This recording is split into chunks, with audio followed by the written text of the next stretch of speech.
Ang dilim ay tila isang malaking, mabigat na kumot na bumabalot sa lumang bahay ng mga de Guzman sa Intramuros. Hindi lang dahil sa paglubog ng araw, kundi dahil sa 40 araw ng lumulutang na kawalan. Patapos na ang huling orasyon para kay Aries, ang panganay ni Nanay Elena, na tahimik na namayapa. O sa ganitang paraan, inilalarawan ng pamilya ang kanyang pagkamatay. Ang halimuyak ng insenso at sampagita ay humahalo sa amoy ng lumang kahoy at alikabok, isang pabango ng pagluluksa at lumipas na panahon. Ngunit para kay Nanay Elena, higit pa sa pait ng pagkawala ng kanyang pinakamamahal na anak, ang umalingaw-ngaw sa kanyang puso. May kung anong butil ng kaba na dahan-dahang sumisibol, na tila halamang lason na sumusupsop sa kanyang natitirang kapayapaan. Nakaupo siya sa isang antigong silya sa sulok ng salas. Ang ilaw mula sa bombilya sa kisame ay bahagyang kumukupas, lumilikha ng mahaba, nagbabantang mga anino. Sa kanyang mga daliri, mahigpit niyang kinakapkap ang rosaryo. Ang bawat butil ay parang isang piraso ng pighati na kanyang pinanghahawakan. Ngunit ang kanyang paningin ay hindi nakatuon sa krusipiho o sa nakabukas na bintana na nagpapasilip sa tahimik na gabi ng Intramuros. Sa halip, ang kanyang matanda ngunit matatalim na mga mata ay nakatitig kina Carlo, ang kanyang bunsong anak, at Patricia, ang asawa nito. Magkadikit ang mga balikat nila sa kabilang sulok ng silid, nagbubulungan. Ang kanilang mga tinig ay halos hindi marinig, ngunit ang kanilang mga kilos ay sapat nang magbigay ng senyales sa isang inang sanay ng basahin ang bawat galaw ng kanyang mga anak. Mga pagyuko, mabilis na paglingon sa kanya, at isang uri ng pagkabalisa na tila nagtatago ng isang bagay na malaki. Mga pinalaki ko kayong marunong rumespeto sa oras ng pagluluksa. Nais niyang isigaw, ngunit nanatiling nakasara ang kanyang bibig. May pumipigil sa kanya, isang matinding pakiwari na hindi lang sila nagbubulungan tungkol sa kung sino ang maghuhugas ng plato o kung anong ulam bukas. May iba, may mas malalim. Nagsimulang lumitaw sa isip ni Nanay Elena ang sunod-sunod na larawan, mga piraso ng palaisipan na bigla na lang nagkaroon ng kulay at hugis. Mula nang pumanaw si Aries, naging kakaiba ang mga kilos ni Carlo at Patricia. Isang mabilis na, halos hindi makataong pagmamadali na ayusin ang mga naiwanan ni Aries. Nanay, huwag na nating patagalin pa ang pag-aayos ng mga papeles ni Kuya Aries para matapos na rin po ang lahat, ani Carlo isang umaga. Habang si Nanay Elena ay halos hindi pa makabangon mula sa higaan dahil sa labis na kalungkutan. May kakaiba sa tono niya, isang uri ng pagkatuwa na pinilit niyang takpan ng malalim na buntong hininga. Naalala rin niya ang mga lihim na tawag sa telepono. Hindi mabilang. Madalas, kapag sumasapit ang gabi at akala nila ay tulog na siya, maririnig niya ang mahihinang bulong mula sa sala. Minsan, nahuli niya si Patricia na may hawak na telepono. Ang likod nito ay nakatalikod sa kanya. Nang mapansin si Nanay Elena, dali-dali itong ibinaba at pinilit ang isang pekeng ngiti. Si Tita Belen po, Nanay, nangangamusta lang. Ngunit ang mga mata ni Patricia ay nagkukubli ng isang bagay na mas seryoso. Ang mga tingin din nila. Ang mga tingin na parang sumusuri, nagsasaliksik tuwing magtatanong si Nanay Elena tungkol sa pinansyal na kalagayan ni Aries. Mayroon pa ba siyang savings, Carlo? Malaki ba ang naiwan niya? Hindi ko na naiintindihan ang mga pinagagawa niya sa opisina. Sa bawat tanong, magpapalitan sila ng tingin at susundan yon ng pabago-bagong sagot. Minsan walang naiwan, minsan mayroon, pero kailangan munang tingnan ng mga papeles. At ang pagpaplano nilang ayusin ang bahay. Ang luma na po kasi ng bahay, Nanay. Kailangan na talagang ipaayos. Masyado ng luma ang bubong at ang mga dingding may butas na. Sige, totoo yon. Lumang bahay na ito. Bahay na pinagmulan pa ng kanyang mga magulang, saksi sa libu-libong alaala. Ngunit ang paraan ng pagbanggit nila, ang pagkukunwari nilang nag-aalala, ay nagbibigay kay Nanay Elena ng kakaibang pakiramdam, hindi lang simpleng pag-aalala. Parang may mas malalim na dahilan sa likod ng pagmamadali nila. Ang pinakamasakit sa lahat ay ang pakiramdam na tila sinusubaybayan siya. Sa sarili niyang tahanan, tuwing aalis siya para magsimba o mamalengke, nararamdaman niya ang isang anino na sumusunod. Minsan, nahuli niya si Patricia na biglang sumulpot mula sa likod ng pinto. Tila pinakikinggan ang kanyang usapan sa telepono. "Naku nanay, nag-aalala lang ako sa inyo. Baka kung ano na ang mangyari sa inyo, mag-isa lang kayo." Ngunit ang kanyang mangiti ay hindi umabot sa kanyang mga mata. Sa loob ng kanyang tahanan, sa gitna ng kanyang pamilya, nagtatago siya ng isang lalong lumalaking takot. Habang ang mga alaala ay bumubuhos na parang alon sa kanyang isip, biglang nag-vibrate ang kanyang lumang telepono. Isang tunog na halos hindi na niya naririnig dahil bihira na siyang nakakatanggap ng tawag o mensahe. Kumunot ang kanyang noo. Sino kaya ito? Ang mga anak niya ay may mga sarili ng telepono at halos lahat ng kanyang kaibigan ay gumagamit ng mas bagong modelo. Dahan-dahan, kinuha niya ang telepono mula sa kanyang bulsa. Ang kanyang mga daliri ay bahagyang nanginginig. Ang screen ay nagpakita ng isang mensahe mula sa isang hindi kilalang numero. Binuksan niya. Isang simpleng text. "Mag-ingat ka, Nanay Elena. Hindi aksidente si Aries. Si Engris Santos ang makausap mo." Ang mga salitang Tagalog ay tila bumato sa kanyang puso. Hindi aksidente si Aries. Hindi aksidente ang kanyang anak, ang kanyang pinakamamahal na Aries. Hindi aksidente. Para siyang pinukpok ng kidlat. Ang lahat ng kanyang pagdududa, ang lahat ng kanyang mga kaba, ang lahat ng kanyang mga naisip na imposible, ay biglang nagkaroon ng basehan. Ang takot na kanina lamang ay butil, ngayon ay isang malaking halimaw na bumabalot sa kanya. Humigpit ang kapit niya sa rosaryo, ang mga kuko ay halos bumaon sa kanyang palad. Sino si Engris Santos? Bakit niya sasabihin ito? At sino ang nagpadala ng mensahe? Isang kaibigan, isang kasamahan ni Aries, o isang taong gusto lang guluhin ang isip niya? Ngunit ang seryosong tono ng mensahe ay nagbabala ng matinding katotohanan. Kasabay ng pag-vibrate ng kanyang puso, narinig niya ang malalim na boses ni Carlo. "Nanay, gising pa po kayo?" Mabilis niyang ibinalik sa bulsa ang telepono. Pinipilit itago ang pagkagulat at takot. Tumango siya. "Oo, anak. Nagdarasal pa." Tumingin si Carlo kay Patricia at muli silang nagpalitan ng tingin. Ngayon, sa mata ni Nanay Elena, ang mga tingin na yon ay may bagong kahulugan. Sila ba? Sila ba ang dahilan? Ang tanong na yon ay bumutas sa kanyang kaluluwa. Mas masakit pa sa sugat ng pagkawala ni Aries. Hindi pa natatapos ang gabi ng pagluluksa nang biglang may kumatok sa pintuan. Ang tunog ay malakas at tiyak, hindi katulad ng mga bisitang inaasahan nila. Nagkatinginan sina Nanay Elena, Carlo at Patricia. Naglakad si Carlo patungo sa pintuan. Ang kanyang mukha ay puno ng pagtataka. Nang bumukas ang pinto, tumambad ang isang lalaking matangkad, may tindig na propesyonal, at may matatalim ngunit mabait na mga mata.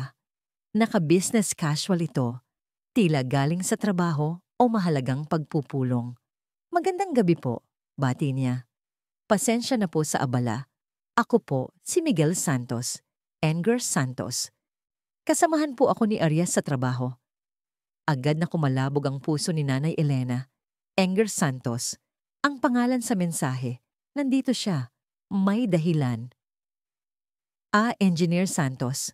Bati ni Carlo, na tila nagulat sa pagdating ng bisita. "Salamat po at dumalo kayo." Naglakad si Migs, na mas kilala sa tawag na Migs.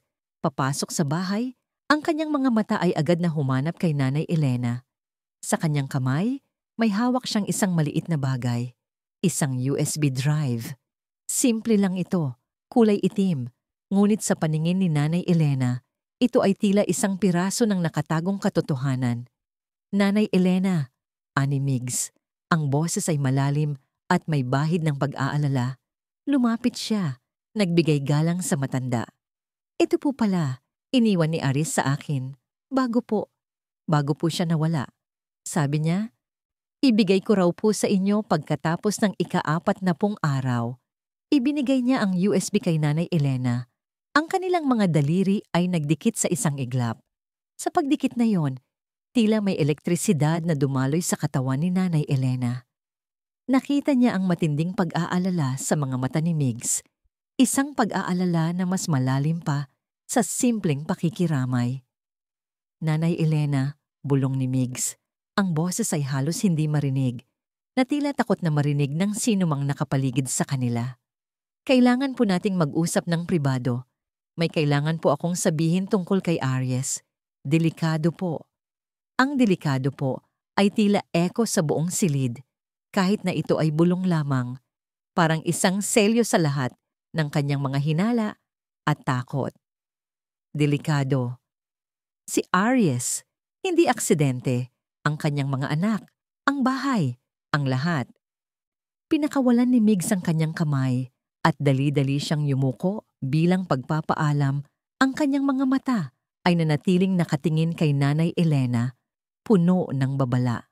Salamat po ulit, sabi niya kay Carlo at lumabas na ng pinto.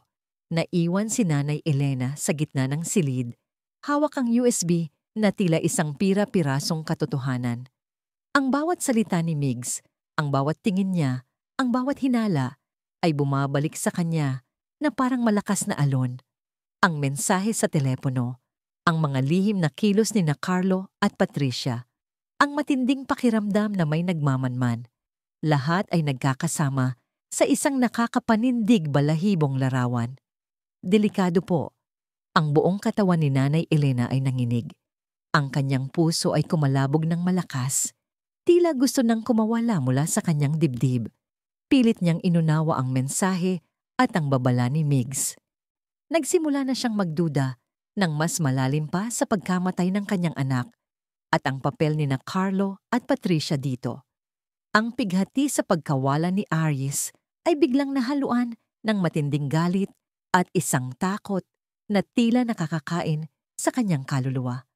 Ang kanyang mga anak, ang kanyang dugo at laman. Sila ba ang nasa likod ng lahat ng ito? Maaari bang maging ganoon sila kalupit para kitilin ang buhay ng kanilang sariling kapatid? Ang tanong na ito ay bumasag sa kanyang puso sa bawat piraso ng pag-asa at pagmamahal na kanyang inilaan sa kanyang pamilya.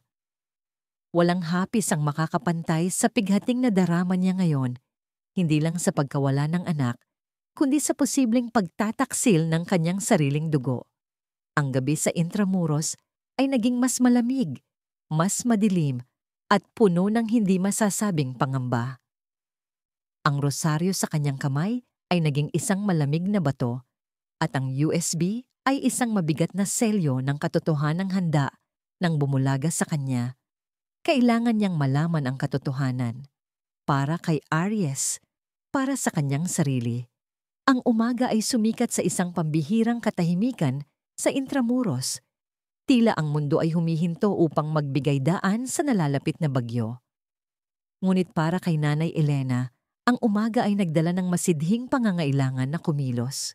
Ang mga salita sa text message, ang babala ni Enger Santos, at ang mabigat na USB drive sa ilalim ng kanyang unan ay tila mga martilyo na walang tigil na kumakatok sa kanyang isip.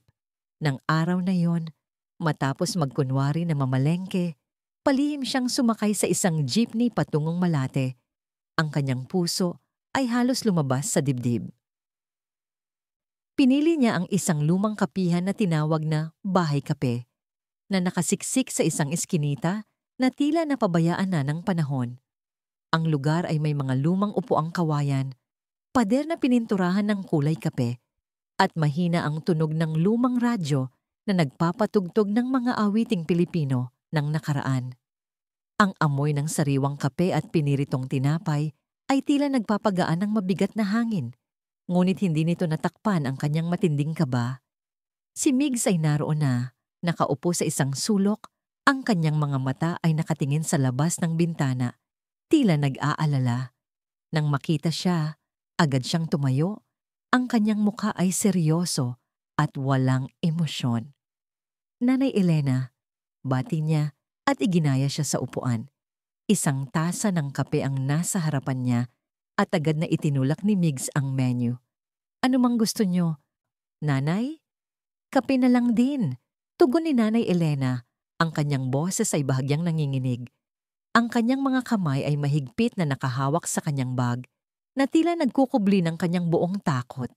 Ano ba ang kailangan kong malaman, iho? Diretsuhin mo na ako. Bumuntong hininga si Migs. Nanay Elena, mahirap pong sabihin ito. Ngunit, ang mga anak niyo pong sina Carlo at Patricia, sila po ang may kagagawan. Ang mga salita ay tila sumakit sa kanyang tainga, ngunit handa na siya. Handa na siyang marinig ang katotohanan, ngunit hindi niya akalain na ganito kalupit ang katotohanan. Ang totoo po, nanay, patuloy ni Migs, ang kanyang boses ay pabulong, tinitiyak na walang ibang makakarinig sa kanila. Si Carlo po at si Patricia ay may malaking utang dahil sa sugal at sa mga loan shark. Milyon, nanay. Milyon ang utang nila. Napaigtad si Nanay Elena. Hindi siya makapaniwala. Ang kanyang bunsong anak, na sa tingin niya ay may sapat na kita para sa kanyang pamilya, ay nakabaon sa ganoong kalaking utang. Para mabayaran po ang utang na yon, may masamang plano po silang ginawa. Inilabas ni Migs mula sa kanyang bag ang isang sobre na puno ng mga dokumento. Maingat niyang inilatag ang mga ito sa mesa. Tingnan niyo po ito, nanay. Ang mga papel ay tila sumasalamin sa kanyang pinakamasamang bangungot. Mga kopya ng mga dokumento na tila mga medical na record na naglalahad na siya ay hindi naganap sa katinuan o may problema sa pag-iisip. Mayroon ding mga papeles na tila mga legal na dokumento na nagpapahayag na si Carlo at Patricia ang magiging tagapamahala ng kanyang mga ari-arian kung sakaling siya ay ideklarang hindi na kayang pangalagaan ang sarili. Mayroon ding listahan ng kanyang mga bank account, ang titulo ng bahay sa Intramuros, at iba pang mga lupaing naiwan ng kanyang asawa. Niluluto po nila ang mga papeles na ito, nanay. Paliwanag ni Migs, ang bawat salita ay tila isang balang tumatama sa kanyang puso. Para po maideklara kayong incompetent, at para po makuha nila ang lahat ng ari-arian nyo, ang bahay, ang mga lupa, ang pera nyo sa bangko. Plano po nilang ibenta ang mga ito para mabayaran ang utang nila. Ang kanyang mundo ay tila gumuguho. Ang bahay na pinagmulan ng kanyang mga magulang, ang tahanan na sinilangan at kinalakhan ni Aris, ang mga lupaing pinaghirapan ng kanyang asawa, lahat ay balak agawin ng sarili niyang mga anak. Isang pighati na mas masakit pa kaysa sa kamatayan ni Aries ang dumaloy sa kanyang buong pagkatao. Ang mga luha ay naglandas sa kanyang pisngi, ngunit hindi ito luha ng kalungkutan lamang, kundi luha ng matinding galit at pagtataksil. Si Aries po, nanay, nalaman niya ang lahat. Bumaling si Mig sa susunod na pahina ng kanyang kwento, ang kanyang boses ay tila bumibigat sa sakit. Nadiskubre po niya ang plano ni na Carlo at Patricia. Sinubukan po niyang pigilan sila. Kinolekta po niya ang ilan sa mga ebidensya na ito at itinago niya para po hindi magamit laban sa inyo, para po maipagtanggol kayo. Ang bawat salita ay isang saksak. Si Aries, ang kanyang panganay na anak, ang matapat na anak na walang ibang hangad kundi ang protektahan ang kanyang pamilya. Kaya pala siya nagkaroon ng kakaibang kilos bago mamatay. Kaya pala siya nag-iwan ng USB. Pero hindi po siya pinakinggan, nanay. Patuloy ni Migs, ang kanyang mga mata ay nagpapakita ng kalungkutan at galit. Sa halip, dahil sa takot na mabunyag ang kanilang masamang balak at para po hindi na niya kayo maprotektahan, huminto si Migs at tiningnan si Nanay Elena sa mata. Ang kanyang boses ay bumulong sa pinakamahinang tono na kanyang kayang gawin, ngunit sapat na para basagin ang puso ng isang ina. Aris was silenced, Nanay Elena. Pinatahimik po si Aris. Sila po ang pumatay kay Aries. Ang mundo ni Nanay Elena ay tila bumagsak sa kanyang mga balikat. Hindi na siya makahinga. Ang hangin ay tila nawala sa kanyang mga baga. Ang kape sa kanyang tasa ay lumamig na at ang lahat ng tunog sa paligid niya ay tila naglaho. Pumatay ang kanyang sariling mga anak. Pinatay ang kanilang sariling kapatid para sa pera, para sa sugal. Ang pighati ay naging isang malaking, mainit na bato sa kanyang dibdib na tila gustong sumabog. Ang galit ay nag-aapoy sa kanyang mga ugat.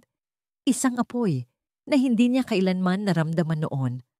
Ang kanyang mga kamay ay nanginginig, hindi sa takot, kundi sa isang matinding pagnanais na gumanti. Ang kanyang anak, ang kanyang Aries, pinatay ng kanyang sariling dugo. Ang tanong na, bakit? Ay malingaw-ngaw sa kanyang isip, walang kasagutan, walang kapayapaan. Ang kanyang pagmamahal sa kanyang mga anak ay naglaho, napalitan ng isang malalim na puot na hindi niya inakala na mararamdaman niya. Pagbalik ni Nanay Elena sa Intramuros, ang sikat ng araw ay tila hindi na kasing liwanag. Ang mga pader ng lumang bahay ay tila mas mataas, mas madilim, at mas malamig. Ang bawat hakbang niya ay tila isang paglakad patungo sa bitag. Ang kanyang puso ay puno ng matinding galit at ang kirot ng pagtataksil. Ang bahay na minsan ay puno ng pagmamahal at tawanan. Ngayon ay tila isang kabaong at siya ang nakakulong dito. Nakita niya si Carlo at Patricia sa salas, nanonood ng TV. May peking ngiti na lumitaw sa kanyang labi. "Oh, Nanay, ang tagal niyo po. Nag-aalala na po kami." Ngunit sa mga mata ni Nanay Elena, ang mga ngiti na yon ay tila mga maskara na nagtatago ng mga demonyo. Nag-aalala?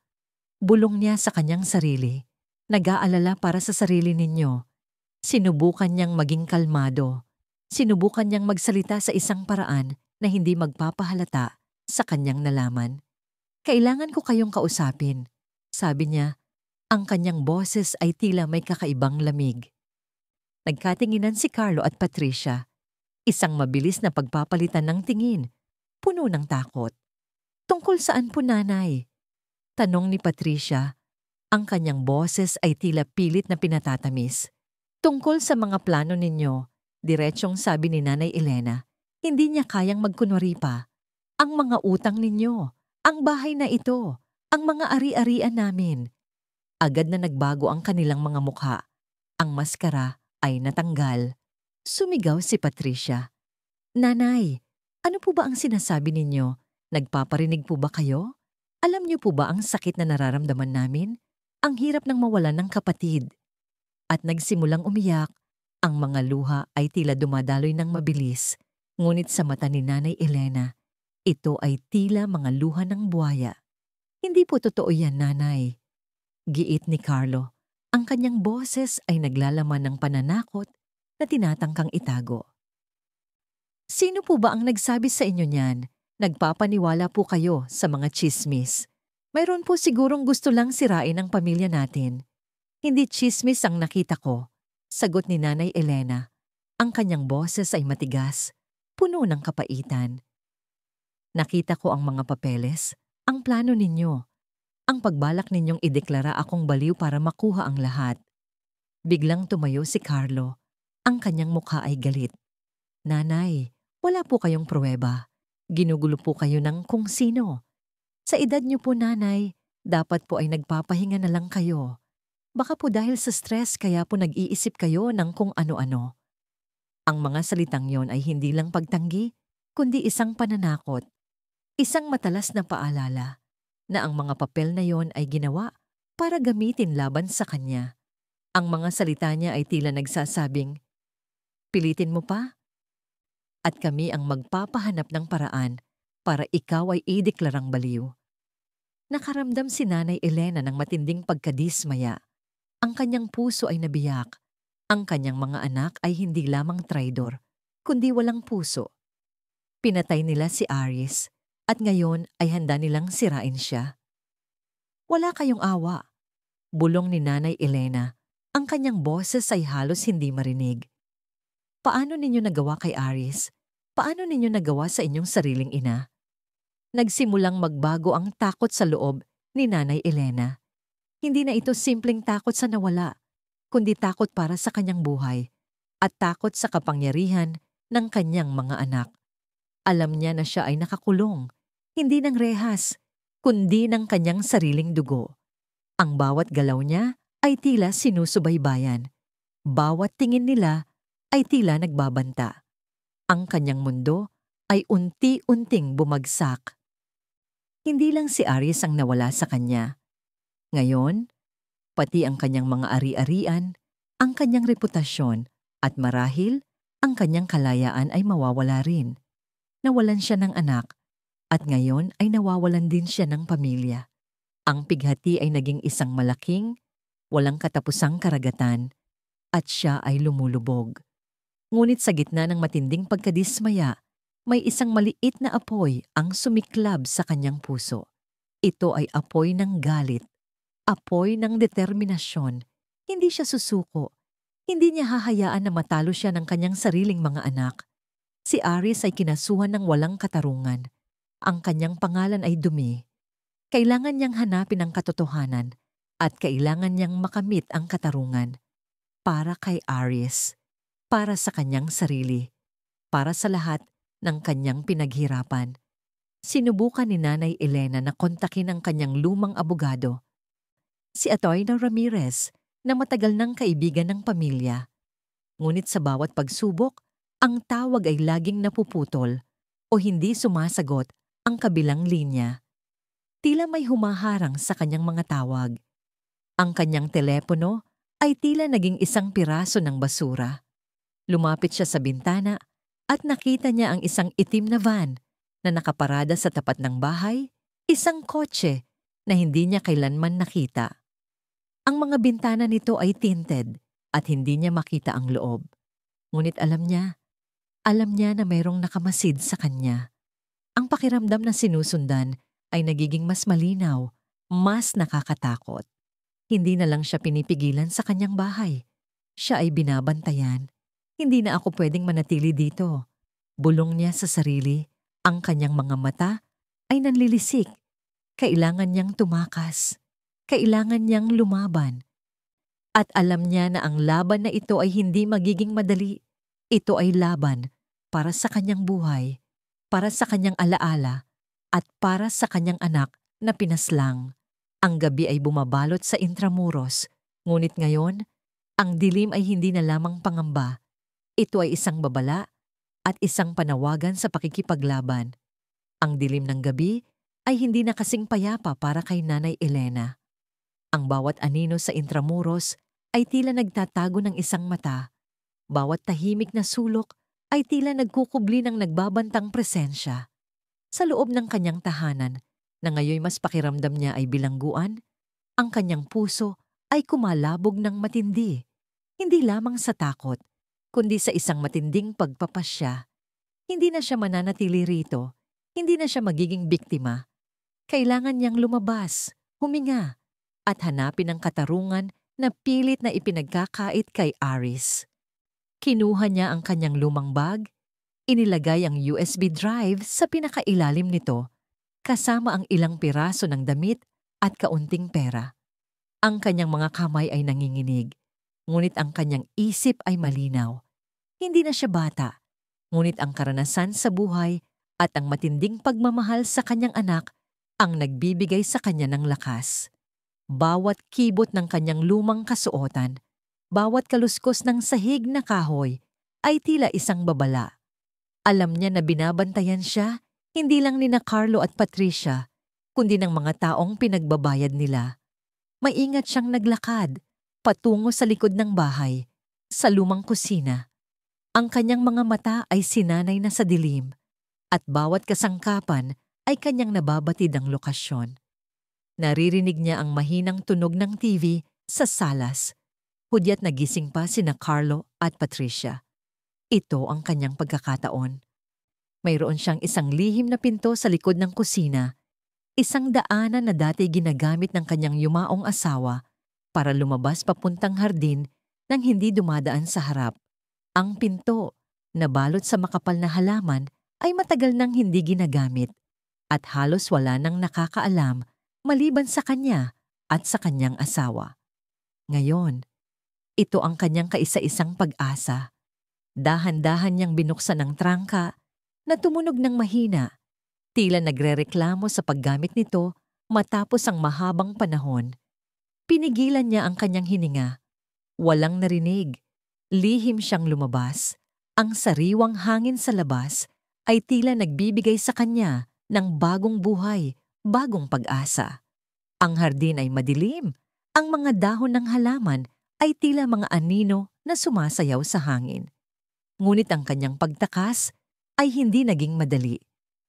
Habang naglalakad siya sa makipot na eskinita sa likod ng bahay na nagdudugtong sa mga lumang pader ng Intramuros, nakarinig siya ng tunog ng sasakyan. Isang itim na van, ang parehong van na nakita niya kahapon, ay biglang bumagal sa dulo ng kanto. Huminto ito at tila may dalawang anino ang bumaba. Ang kanyang puso ay kumalabog ng malakas. Nakita siya. Nanay Elena. Isang boses ang sumigaw. Tila nagmumula sa dilim. Ang boses ni Carlo. Nanlilisik ang kanyang mga mata. Hindi siya lumingon. Sa halip, mas binilisan niya ang kanyang lakad na halos tumakbo na sa kabila ng kanyang edad. Alam niya ang bawat sulok, bawat liko, bawat lihim na daanan sa Intramuros. Dito siya lumaki. Dito niya ginugol ang kanyang kabataan at dito niya natutunan ang mga sikreto ng lumang lungsod. Pumasok siya sa isang makipot na daanan sa pagitan ng dalawang lumang gusali. Isang lagusan na halos hindi makita kung hindi mo alam ang kinaroroonan. Ang mga pader ay malamig at luma.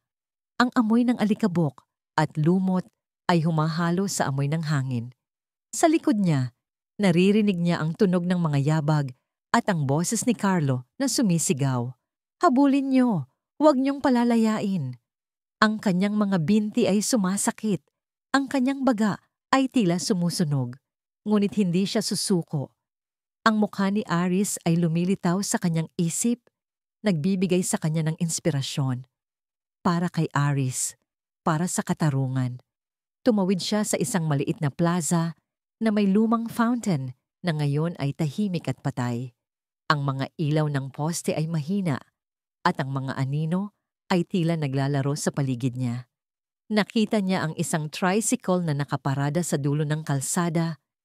Ang driver ay tila natutulog. Ito ang kanyang pagkakataon.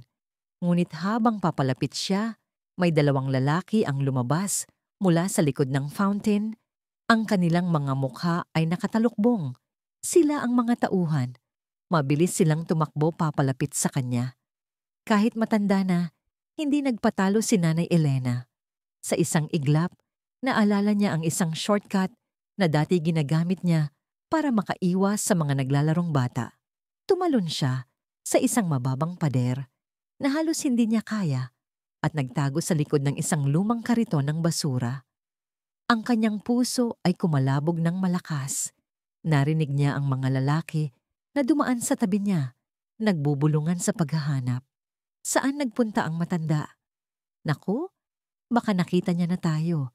Kailangan nating mahuli siya bago pa siya makapagsumbong. Naghihintay siya. Ang kanyang katawan ay nanginginig sa takot at pagod. Ngunit alam niya na kailangan niyang maging matatag. Pagkatapos ng ilang sandali, narinig niya ang tunog ng mga yabag na lumayo. Mabilis siyang lumabas mula sa pinagtatagwan. Ang tricycle driver ay gising na. Manong, sa tondo po, bilis. Sabi niya, ang kanyang boses ay tila hiningal. Nagulat ang driver sa kanyang itsura, balisa, hiningal, at puno ng takot. Ngunit hindi na siya nagtanong pa. Sumakay siya at umarangkada ang tricycle. Ang tunog ng makina ay tila musika sa kanyang tainga. Ang Intramuros ay lumalayo at kasama nito ang kanyang mga takot, ngunit hindi ang kanyang determinasyon. Ang biyahe patungong Tondo ay tila isang pagtawid sa ibang mundo. Mula sa lumang arkitektura at makasaysayang pader ng Intramuros, pumasok sila sa masikip, maingay, at masiglang kalye ng Tondo. Ang mga ilaw ng tindahan ay kumikinang, ang mga tao ay abala sa kanilang gabi, at ang amoy ng iba't ibang pagkain ay humahalo sa hangin. Para kay Nanay Elena, ang Tondo ay hindi lamang isang lugar. Ito ang tahanan ng kanyang pinakamatalik na kaibigan, si Manang Linda Reyes. Si Manang Linda. Ang pangalan ay tila bumulong ng kaligtasan. Lumaki silang magkasama. Naglaro sa mga kalye ng Intramuros bago pa man dumating ang mga pagbabago. Si Manang Linda ay isang simpleng babae. Nagtitinda ng ulam sa palengke ng Tondo, ngunit ang kanyang puso ay ginto. Ang kanyang bahay ay maliit, gawa sa kahoy at pininturahan ng kulay asul, nakasiksik sa isang eskinita na tila isang maze. Nang makarating siya sa tapat ng bahay ni Manang Linda, bumaba siya mula sa tricycle. Ang kanyang mga binti ay tila gel. Kumatok siya. Ang kanyang kamay ay nanginginig. Ilang sandali, bumukas ang pinto. Nanay Elena, ang boses ni Manang Linda, gulat na gulat. Naku, bakit ka nandito sa oras na ito? At bakit ganyan ang itsura mo? May nangyari ba? Si Manang Linda, na may kulubot na sa balat ngunit may matatalas pa ring mata, ay agad na pinapasok si Nanay Elena. Ang amoy ng nilutong adobo ay pumuno sa bahay at ang init ng kape ay tila nagbibigay ng kakaibang ginhawa. Ang bahay ay simple, ngunit puno ng pagmamahal. Linda, kailangan ko ng tulong mo, sabi ni Nanay Elena. Ang kanyang boses ay nanginginig at nagsimulang lumabas ang mga luha. Nasa panganib ako. Nasa panganib ang buhay ko. Dinala ni Manang Linda si Nanay Elena sa upuan at agad na binigyan ng mainit na kape. Ano ba yan, Elena? Ano ba ang nangyayari? Akala ko ba nagpapahinga ka pa matapos ang pagkamatay ni Aris? Diyos ko, ano ba ang problema?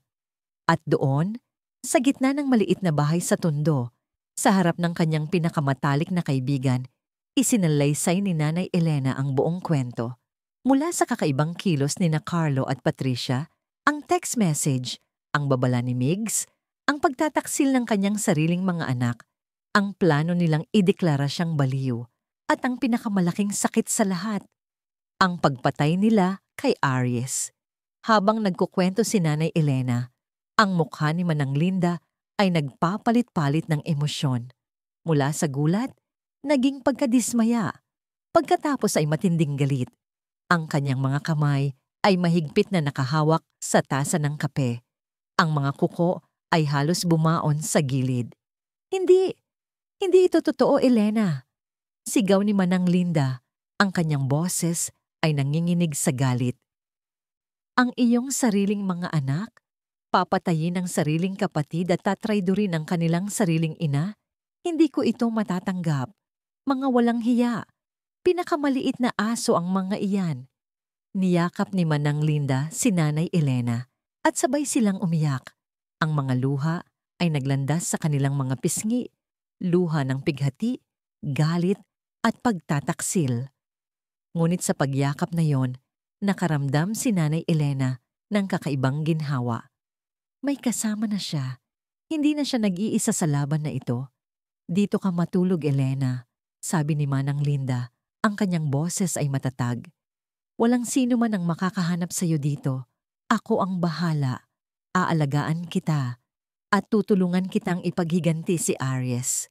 Tutulungan kitang hanapin ang katarungan. Kinabukasan, isang gabi matapos ang kanyang pagtakas, biglang may kumatok sa bahay ni Manang Linda. Nagkatinginan sila ni Nanay Elena. Sino kaya iyon? May nakahanap na ba sa kanila? Mabilis na kinuha ni Nanay Elena ang lumang itak na nakasabit sa dingding, handa nang ipagtanggol ang sarili. Ngunit nang buksan ni Manang Linda ang pinto, tumambad si Ingrid sa Tequesmig Santos. Ang kanyang mukha ay seryoso at sa kanyang mga kamay, may hawak siyang isang maliit na sobre. Salamat sa Diyos, Nanay Elena, Manang Linda, sabi ni Migs. Ang kanyang boses ay tila nabunutan ng tinik. Nahanap ko kayo. Alam kong dito ka pupunta, Nanay Elena. Ang pagkakaibigan ninyo ni Manang Linda ay hindi matitinag. Pinapasok nila si Migs at sa loob ng maliit na bahay, nagsimulang lumitaw ang mas malaking larawan ng krimen. Nanay Elena, may mas malaki pa po tayong kalaban. Simula ni Migs, ang kanyang boses ay seryoso at puno ng pag-aalala. Inilabas niya ang mga dokumento mula sa kanyang sobre. Ang pagkamatay po ni Arias ay hindi lang dahil sa pagtataksil ni na Carlo at Patricia. Nagkatinginan si Nanay Elena at Manang Linda. Ano pa ang mas malaki pa sa pagtataksil at pagpatay ng sariling anak? Si Arias po ay nakadiskubre ng isang napakalaking pandaraya sa pinansyal sa kumpanya namin sa Makati. Isang pandaraya na may kinalaman sa bilyon-bilyong piso. Patuloy ni Migs, ang kanyang mga mata ay nanlilisik. Ang utak po ng lahat ng ito ay ang aming finance director, si Don Ricardo Cardo Lim. Ang pangalan ni Don Ricardo Lim ay umalingaw-ngaw sa hangin. Si Lim, ang mayaman at makapangyarihang negosyante na kilala sa buong bansa. Hindi makapaniwala si Nanay Elena. Gumawa po si Lim ng mga kumpanya mga shell companies, para po makapag-launder ng pera, magmanipula ng stock market, at magnakaw ng pondo mula sa kumpanya at sa mga investors. Paliwanag ni Migs, matagal na po niyang ginagawa ito at napakatalino niya sa pagtatago ng kanyang mga kasamaan. At ano ang kinalaman ni Arias dito? Iho? Tanong ni Manang Linda. Ang kanyang boses ay puno ng pagkabahala. Si Arias po, nanay, ang nag-imbestiga sa loob ng kumpanya. Napansin po niya ang kakaibang mga transaksyon at dahan-dahan natuklasan niya ang buong network ng pandaraya ni Lim. Kinolekta po niya ang lahat ng ebidensya, mga emails, bank records, recordings at mga dokumento na nagpapatunay sa lahat ng illegal na gawain ni Lim. Ang USB drive, naalala ni Nanay Elena, ang USB na ibinigay ni Migs sa kanya. Ito pala ang nilalaman nito. Ngunit ang susunod na revelasyon ni Migs ang nagpamanhid sa buong katawan ni Nanay Elena. Ang pinakamalala po, Nanay Elena, sabi ni Migs, ang kanyang boses ay bumulong, tila nahihirapan sa pagsabi ng katotohanan. Ang inyong pirma po, Nanay, ang ginamit ni Lim para po gawing legal ang ilan sa mga transaksyon na ito. Bilang tagapamahala o shareholder, ang inyong pangalan po ang nakalagay sa ilang ilegal na kontrata. Ginawa po nila ang pekeng pirma ninyo. Wala po kayong alam, Nanay, pero ginawa po nila kayong kasabwat sa pandaraya. Ang kanyang mundo ay umikot. Ang kanyang pirma, ginawa siyang kasabwat. Isang simpleng ina na walang alam sa anumang pinansyal na transaksyon, ngayon ay kasabwat sa isang bilyon-bilyong pandaraya. Ang pakiramdam ng kawalan ng kapangyarihan ay lumamon sa kanya. Hindi lang siya tinraidor ng kanyang mga anak, siya ay ginamit, binuhay na pamanhid at itinapon sa gitna ng isang malaking krimen. At dahil po natuklasan ni Arias ang lahat, patuloy ni Migs, ang kanyang mga mata ay puno ng pighati. At dahil po malapit na niyang ibunyag si Lim sa buong publiko, Nanay, pinatay po si Arias. Hindi lang po sina Carlo at Patricia ang may kagagawan. Si Don Ricardo Lim po ang nag-utos sa pagpatay kay Arias para po hindi na siya makapagsumbong at mabunyag ang lahat ng kanyang kasamaan. Ang pangungusap ay tila isang malakas na suntok sa kanyang dibdib. Hindi lang simpleng away pamilya, hindi lang simpleng pagtataksil ng magkapatid. Ito ay isang malaking conspiracy, isang laro ng kapangyarihan at pera. At si Arias ang biktima. Ang kanyang anak ay pinatay. Hindi lamang dahil sa pagtataksil ng kanyang kapatid, kundi dahil sa isang malaking isda na takot mabunyag ang kanyang mga kasamaan. Ngayon, mas nauunawaan na niya kung bakit siya nasa matinding panganib. Hindi lamang sina Carlo at Patricia ang may gustong makuha ang kanyang mga ari-arian. Si Don Ricardo Lim din ay gustong makatiyak na wala siyang maibubunyag. At may koneksyon po si Carlo kay Lim. Dagdag ni Migs, ang kanyang boses ay bumaba. Si Lim po ang nagbayad ng mga utang ni Carlo at Patricia. Ginawa niya silang mga papet. Ginamit niya ang kanilang mga utang para po takutin sila at para po pilitin silang gumawa ng paraan para ideklara kayong incompetent. Hindi lang po para makuha ang ari-arian ninyo, nanay, kundi para po makatiyak si Lim na kung sakali mang may maibunyag si Aries, walang sino man ang maniniwala sa inyo. Sino ba ang maniniwala sa isang matandang ideklarang baliw? Ang lahat ay nagkaroon ng koneksyon. Ang mga piraso ng puzzle ay nagsama-sama, bumubuo ng isang nakakapanindig balahibong larawan ng kasamaan, pandaraya, at pagpatay. Ang pagtataksil ni na Carlo at Patricia ay hindi lamang bunga ng kanilang sariling kasakiman, kundi isang bahagi ng mas malaking plano ni Don Ricardo Lim. Ang mukha ni Nanay Elena ay matigas. Ang kanyang mga mata ay nanlilisik sa galit at determinasyon. Ang pighati ay naroon pa rin, ngunit ito ay napalitan ng isang matinding pagnanais na gumanti. Ang kanyang anak, ang kanyang panganay na anak, pinatay ng mga ganid, ng mga sakim, ng mga walang pusong nilalang. Hindi, bulong niya. Ang kanyang boses ay tila isang nagbabantang hangin. Hindi ako susuko. Hindi ko hahayaan na matalo ako. Hindi ko hahayaan na mamatay si Aries ng walang katarungan. Hanapin natin ang mga ebidensya na itinago niya. Ipakulong natin ang mga salarin. Hinawakan niya ang kamay ni Manang Linda na nakikinig ng tahimik. Linda, kailangan ko ang tulong mo. Kailangan natin ang tulong mo, Migs. Tumango si Manang Linda. Ang kanyang mukha ay matigas. Kahit anong mangyari, Elena, hindi kita iiwan. Sasamahan kita. Tumayo si Migs. Ang kanyang mukha ay seryoso. Handa po akong tumulong, Nanay Elena. Para po kay Aries, para po sa katarungan. Ang maliit na bahay sa Tondo ay naging isang kuta ng paglaban. Sa labas, ang gabi ay lumalim at ang mundo ay tila natutulog. Ngunit sa loob, may isang apoy ang sumiklab. Isang apoy na hindi masusunog. Isang apoy na handang magbigay ng katarungan. Ang laban ay nagsisimula na. At sa pagkakataong ito, hindi na nag-iisa si Nanay Elena. Ang dilim ay tila hindi nakaaway, kundi isang kasabwat sa bagong yugto ng kanilang buhay. Pagkatapos ng nakakapanindig balahibong revelasyon ni Migs tungkol sa mas malaking laro ni Don Ricardo Lim, hindi na nakabalik sa dating katahimikan ang munting bahay ni Manang Linda sa Tondo. Ang bawat sandali ay tila isang nakabinbing pagsubok. Bawat kaluskos sa labas ay nagpapakaba. Si Nanay Elena, Migs at Manang Linda ay naging mga fugitives sa sarili nilang bansa, target ng mga aninong mayayaman at mapanganib. Ang kanilang buhay ay naging isang walang katapusang paggalaw. Mula sa Tondo, kailangan nilang lumipat sa iba't ibang lugar na tila mga manlilipad na palipat-lipat ng pugad upang hindi matunto ng mga predator. Una, isang boarding house sa Sampaloc, malapit sa isang malaking universidad. Ang silid ay maliit, ang amoy ng lumang kahoy at alikabok ay laging naroon, at ang bawat ingay mula sa kalye ay nagpapatalon sa kanilang puso. Palagi silang nakatago sa loob, ang mga bintana ay laging nakasara, at ang ilaw ay mahina lamang.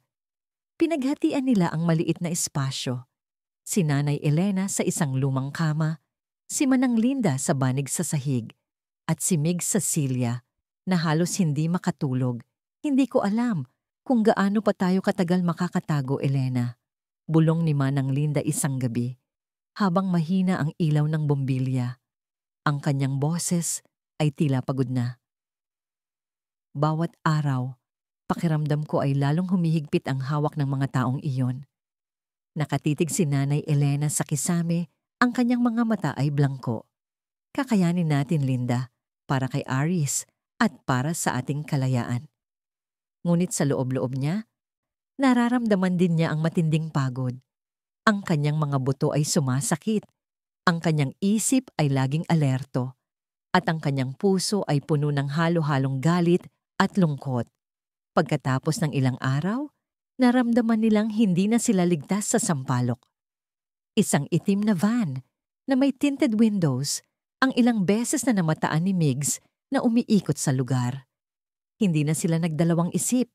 Lumipat sila sa bahay ng isang malalayong kamag-anak ni Manang Linda sa Caloocan. Isang maliit na bahay na halos hindi na matagpuan sa loob ng isang masukal na eskinita.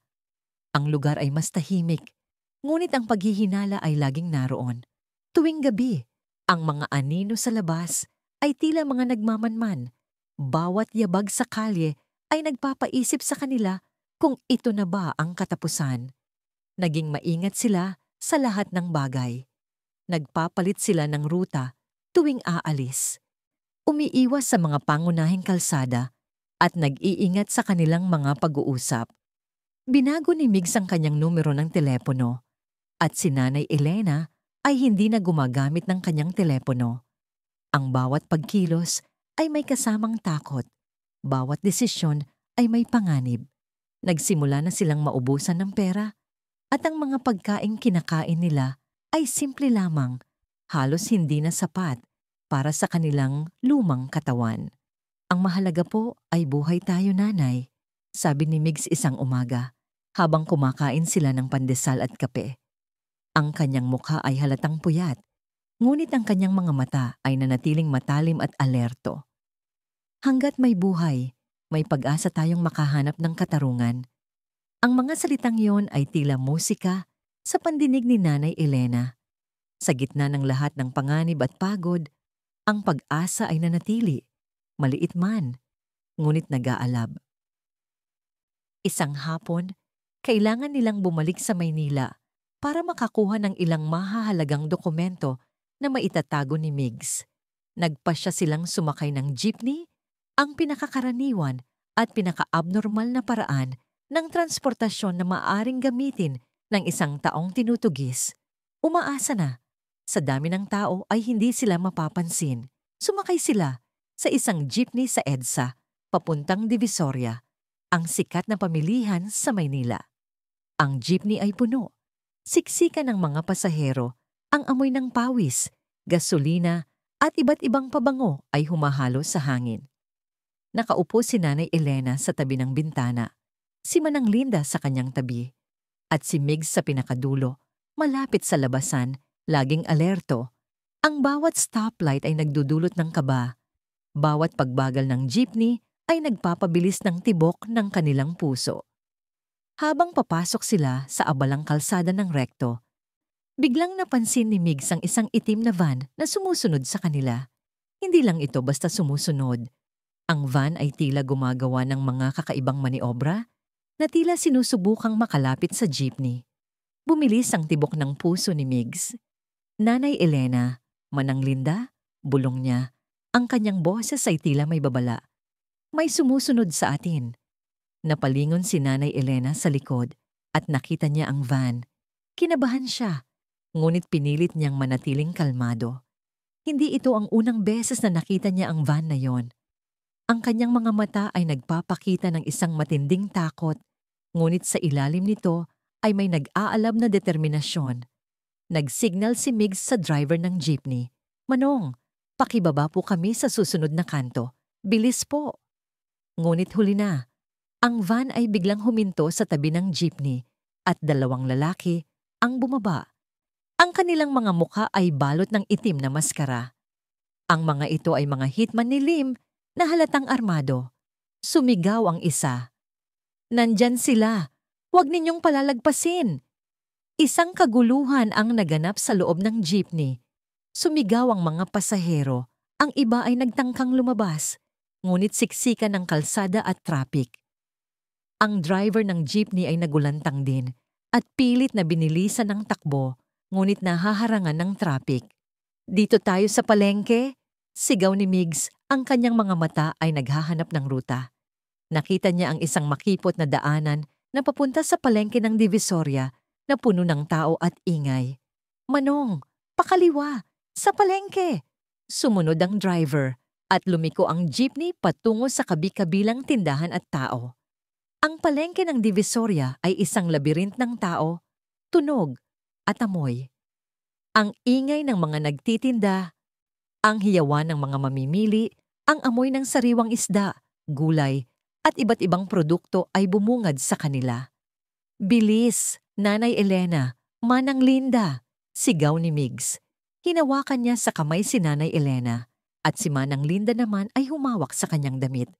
Tumalon sila mula sa jeepney na hindi pa lubos na humihinto, na halos hindi nila nararamdaman ang sakit ng pagbagsak. Ang tatlo ay sumisid sa dagat ng tao. Ang mga nagtitinda ay sumisigaw. Ang mga mamimili ay naguguluhan, ngunit patuloy silang sumisid, pilit na nagtatago sa gitna ng kaguluhan. Doon, sa likod ng mga gulay, sigaw ni Nanay Elena na tila nagkaroon ng kakaibang lakas. Alam niya ang bawat sulok ng palengke mula sa kanyang mga kabataan. Sumisid sila sa isang masikip na daanan na puno ng mga sako ng sibuyas at kamatis. Sa likod nila, naririnig nila ang mga yabag ng mga humahabol. Nasaan sila? Hindi sila pwedeng mawala. Mabilis silang tumakbo sa gitna ng kaguluhan. Ang kanilang mga katawan ay sumasakit. Ang kanilang mga baga ay halos sumabog. Ang mga tao ay naguguluhan. Ang iba ay nadadapa. Ngunit patuloy silang tumakbo. Si Migs, na mas bata at mas mabilis, ay laging nasa harap. Pinipilit silang protektahan. Ginagamit niya ang kanyang katawan para harangan ang mga humahabol. Binibigyan ng pagkakataon si Nanay Elena at Manang Linda na makatakas. Isang lalaki ang muntik ng makahabol kay Nanay Elena, ngunit mabilis na humarang si Manang Linda. Hinila ang isang sako ng bigas at ibinagsak sa harap ng lalaki. Nadapa ito, nagbibigay sa kanila ng pagkakataon na makatakas. Sa gitna ng kaguluhan, may isang batang nagtitinda ng isda ang biglang nakita si Nanay Elena. Sa isang iglap, tila may nagsabi sa kanya na tulungan ang matanda. Binuksan niya ang isang maliit na pinto sa likod ng kanyang tindahan na halos hindi makita. "Dito po, Lola. Dali." Hindi nagdalawang isip si Nanay Elena. Sumama sila kay Migs at Manang Linda at pumasok sa loob ng maliit na bodega na puno ng yelo at amoy ng isda. Sinara ng bata ang pinto at narinig nila ang mga yabag ng mga humahabol na lumagpas sa kanilang pinagtataguan. Humihinga sila ng malalim. Ang kanilang mga puso ay kumalabog ng matindi. Ligtas sila. Sa ngayon, pagkatapos ng ilang sandali, lumabas sila. Ang palengke ay unti-unting bumalik sa normal. Ang mga tao ay abala pa rin sa kanilang mga gawain. Ang batang lalaki ay ngumiti sa kanila. "Ligtas na po kayo, Lola." Nagpasalamat sila sa bata at dahan-dahan silang lumabas sa palengke. Ang araw ay unti-unting lumulubog at ang dilim ay bumabalot sa Maynila. Ang kanilang pagtakas ay isang malaking pagsubok, isang paalala ng patuloy na panganib na kanilang kinakaharap. Sa bus pabalik sa Caloocan, ang katahimikan ay tila mas mabigat. Ang pagod ay naroon, ngunit may nagbago. Si Nanay Elena, na dati isang ina na puno ng pighati at kawalan ng pag-asa, ngayon ay tila isang mandirigma. Ang kanyang mga mata ay matalim. Ang kanyang panga ay matigas. Ang takot na minsan ay bumabalot sa kanya ay naglaho, napalitan ng isang matinding galit at determinasyon. "Hindi na ako matatakot." Bulong niya, ang kanyang boses ay matigas, ngunit puno ng matinding emosyon. "Hindi ko hahayaan na matalo ako. Hindi ko hahayaan na mamamatay si Aris ng walang katarungan. Kailangan kong lumaban para sa kanya at para sa akin." Tiningnan siya ni Manang Linda. Ang kanyang mga mata ay puno ng paghanga. "Tama ka, Elena. Panahon na para lumaban. Panahon na para ipakita sa kanila kung sino ka." Sumunod na araw, habang nagpaplano sila ng kanilang susunod na hakbang, muling nagsalita si Migs. "Nanay Elena, sa lahat ng ebidensya na nakita ko, may isang bagay po akong hindi pa rin malaman. Ang pinakamahalagang ebidensya na nagpapatunay sa lahat ng kasamaan ni Don Ricardo Lim. Mayroon pong sinabi si Arias sa akin noon na hindi niya kayang ilabas sa publiko ang lahat ng impormasyon dahil masyadong delikado, at mayroon po siyang itinago na tanging ikaw lang ang makakahanap." Kumunot ang noo ni Nanay Elena. "Ano yon, Iho?" "Ang pinakamahalagang ebidensya," patuloy ni Migs, Ang kanyang mga mata ay seryoso. Isang set ng mga dokumento, mga file, at marahil isang journal na naglalaman ng lahat ng transaksyon ni Lim at ang mga taong kasabwat niya. Nakakoda po ito at nakatago ng napakabilis. At ang lugar kung saan niya ito itinago ay ang inyong bahay sa Intramuros. Nanlumo si Nanay Elena, ang kanyang bahay. Ang bahay na punong-puno ng alaala ni Aries, ang bahay na sinilangan at kinalakhan niya. Ngunit ngayon, ang bahay na yon ay tila isang kuta ng panganib, isang lugar na pinagbabantayan ng kanyang sariling mga anak at ng mga tauhan ni Lim. Ngunit bakit doon? Tanong ni Nanay Elena. Ang kanyang boses ay tila may halong gulat. Delikado yon. Paano tayo makakabalik doon? Kasi po, Nanay Elena, paliwanag ni Migs, ang kanyang boses ay puno ng pag-unawa. Naniniwala po si Aries na tanging ikaw lang ang makakaintindi sa kung saan niya itinago ang mga iyon, ang mga lugar na mahalaga sa inyo, ang mga lihim na lugar ng bahay na tanging ikaw lang ang nakakaalam. Hindi po ito madaling hanapin ng mga estranghero.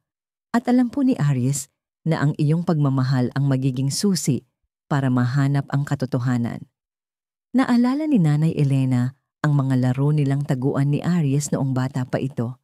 Ang mga lugar na pinagtataguan nito ng mga lihim na kayamanan. Ang mga lugar na tanging silang dalawa lang ang nakakaalam. Ang mga alaala ay bumalik sa kanya, isang halo ng pighati at pag-asa. Kaya po kailangan nating bumalik doon, sabi ni Migs, ang kanyang boses ay matatag. Kailangan nating bumalik sa Intramuros, Nanay Elena. Hindi lang po para sa ebidensya, kundi para po makamit ang katarungan na nararapat kay Aries. Ang pagbabalik sa Intramuros ay tila isang misyon na imposibleng gawin. Ang bahay ay hindi lamang isang tirahan. Ito ay isang simbolo ng kanyang nakaraan, isang saksi sa kanyang mga pagdurusa. At ngayon, isang lugar ng matinding panganib. Ngunit sa puso ni Nanay Elena, ang pagnanais na gumanti ay mas malaki pa kaysa sa takot. Paano tayo makakapasok? Tanong ni Nanay Elena. Ang kanyang mga mata ay nanlilisik. Binabantayan ng bahay. Alam kong binabantayan ito. Ako po ang bahala sa plano, Nanay, sabi ni Migs. Ang kanyang mga mata ay puno ng determinasyon. Bilang isang engineer, alam ko po ang mga sistema ng seguridad at alam ko po ang mga kahinaan ng mga sistema na yan. Hindi po gaanong sopistikado ang mga tauhan ni Lim. Mayroon po tayong paraan. Gagamitin natin ang kanilang kumpiyansa at ang kanilang pagiging kampante. Babalik tayo, Nanay Elena, at kukunin natin ang nararapat sa atin. Nagsimulang gumawa ng plano si Migs. Sa isang lumang papel, iginuhit niya ang layout ng bahay ni Nanay Elena sa Intramuros na tila sanay na siya sa lugar. Dito po ang likod ng bahay. Mayroong lumang pinto na palagi pong nakakandado, ngunit madali pong buksan kung alam mo ang paraan. Dito po ang mga bintana at dito po ang mga posibleng pagtataguan ng ebidensya. Kailangan po nating maging mabilis at kailangan po nating maging tahimik. Ang bawat detalye ng plano ay tila isang pagtaya sa kanilang buhay. Ang pagpasok sa sarili niyang bahay ay naging isang misyon ng pagnanakaw. Ngunit sa puso ni Nanay Elena, ang apoy ng paghihiganti ay mas malakas pa kaysa sa takot. Hindi na siya isang simpleng ina. Siya ay isang ina na mandirigma, handang gawin ang lahat para sa kanyang anak, para sa kanyang pamilya, at para sa katarungan. Ang Intramuros ay naghihintay at kasama nito ang pinakamalaking pagsubok sa kanyang buhay. Ngunit sa pagkakataong ito, hindi na siya nag-iisa. May kasama na siya sa kanyang laban at ang kanyang puso ay puno ng determinasyon. Ang gabi ay bumabalot sa kanila, ngunit sa loob ng kanilang maliit na silid, ang liwanag ng pag-asa at paghihiganti ay patuloy na nag-aalab. Ang laban ay nagsisimula na. At sa pagkakataong ito, walang makakapigil kay Nanay Elena. Ang dilim ay isa ng lumang kaibigan ni Nanay Elena. Ngunit ngayon, ito ang kanyang balabal, ang kanyang kapanalig. Matagal na niyang pinaghandaan ang gabing ito, ang pagbabalik sa kanyang sariling tahanan, na ngayoy mas pakiramdam niya ay isang teritoryong bawal, isang pugad ng panganib.